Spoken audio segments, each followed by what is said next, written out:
Kedua, menjajah. Kalau kalian kan nggak menjajah, orang Arab nggak menjajah. Mana orang Arab menjajah? Islam itu masuk dengan perdagangan biasa, dengan dakwah, nggak ada menjajah, nggak ada peperangan, kecuali diserang. Itulah Islam. Masuknya dengan berasimilasi, masya Allah. Banyak sekali tokoh-tokoh di Ibu Pertiwi ini, tokoh-tokoh penting adalah orang Arab. Negeri ini merdeka, banyak sekali andilnya orang Arab. Bahkan rumah yang dipakai saja untuk memproklamirkan negeri kesatuan Republik Indonesia ini merdekanya itu di rumahnya orang Arab. Jadi kalau ada mengatakan Arab itu radikal, itu otaknya itulah yang radikal. Otaknya lagi miring. Umat Islam itu sangat cinta NKRI, sangat cinta. Bahkan kalau ada apa-apa dengan negeri ini, umat Islam pasti front terdepan untuk membelanya. Betul? Iya. Mereka kalau ada apa-apa lari. Tahun 98, siapa yang lari dari Indonesia? Ayo periksa sejarah. Ketika negeri dalam keadaan bangkrut 98, 99, siapa yang lari meninggalkan Indonesia? Mereka itu. Lari ke Amerika, lari ke Australia, membawa harta-harta negeri ini. Mereka semua yang lari. Jadi mereka nggak setia. Kenapa? Sekarang mau dibalik-balikan. Mereka nggak setia. Karena memang ajaran kesetiaan itu cuma ada dalam Islam. Setia hadirin. Ajaran persatuan. Jadi nggak loyal orang-orang begitu tuh. Orang munafik nggak loyal. Makanya hati-hati bergaul dengan orang munafik. Mereka bisa-bisa menjual kita, mencelakakan kita. Hindari. Nah, khususnya tadi orang-orang yang tidak setia. Bapak kalau pelajari sejarah, sampai Pak Karno itu pernah menyampaikan, aku terima kasih kepada keturunan India, keturunan Cina, tapi aku tidak berterima kasih kepada keturunan Arab. Kenapa? Karena orang Arab itu bukan pendatang, mereka keluarga sendiri.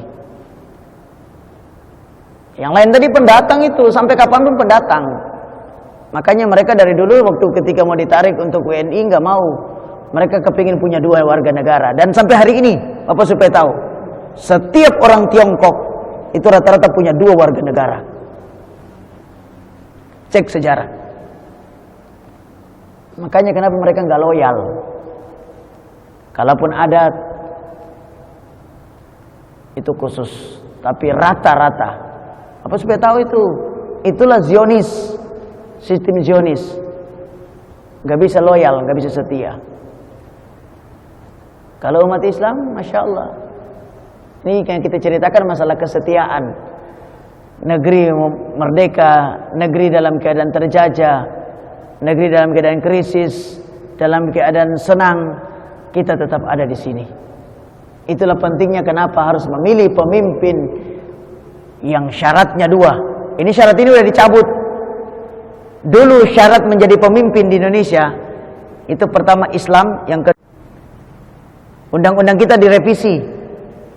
Yang syarat Islam sudah dicabut, udah lama ini. Sekarang dicabut lagi pribuminya. Yang penting punya KTP Indonesia, bisa jadi presiden. Ini yang bahayanya di sini. Padahal penting, pribumi itu penting. Saya kasih contoh paling mudah. Ada orang Yahudi jadi presiden di sini, mamanya. Ada jadi wali kota lah, atau jadi gubernur. Kira-kira dia akan mikirkan kalian, pasti harta-harta ini dia prioritaskan kepada Yahudi. Karena dia bukan orang sini.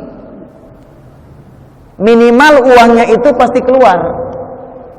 Tapi kalau yang jadi wali kota itu orang Ganet, nenek moyangnya orang Ganet, mbah buyutnya Ganet, mau kemana dia? Satop-topnya dia koruptor, uangnya muter-muter di sini aja, karena rumahnya di sini. Begitu maksudnya, Pak.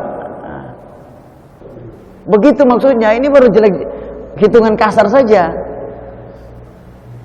Jadi kalau pilih pemimpin yang memang dari bangsa kita sendiri, Allah sampaikan,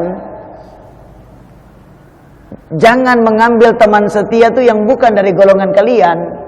Karena kenapa? Kalian akan dibikin susah. Ambil dari golongan kalian. Ya maksudnya dari pribumi, dari agama Islam. Cocok. Karena mereka tahu dengan kebutuhan kalian, mereka tahu dengan keadaan kalian. Begitu. Pemimpin itu penting, jangan asal pilih. Begitu. Yang kita ceritakan tentang kita. Lah kalau dia bukan orang kita, akhirnya begitu. Dia akan menjual kita. Tapi kalau orang kita, tadi syaratnya tuh pribumi Islam. Oh mantap itu. Itu syarat utama. Tapi udah dicabut di amandemen. Di syaratnya sekarang ini yang penting punya KTP Islam, KTP Indonesia. Jadi, apalagi dia punya uang, habislah. Inilah kabar buruknya demokrasi. Kabar baiknya memang ada, tapi salah satu kabar buruknya di sini. Orang paling jahat pun bisa jadi pemimpin kalian.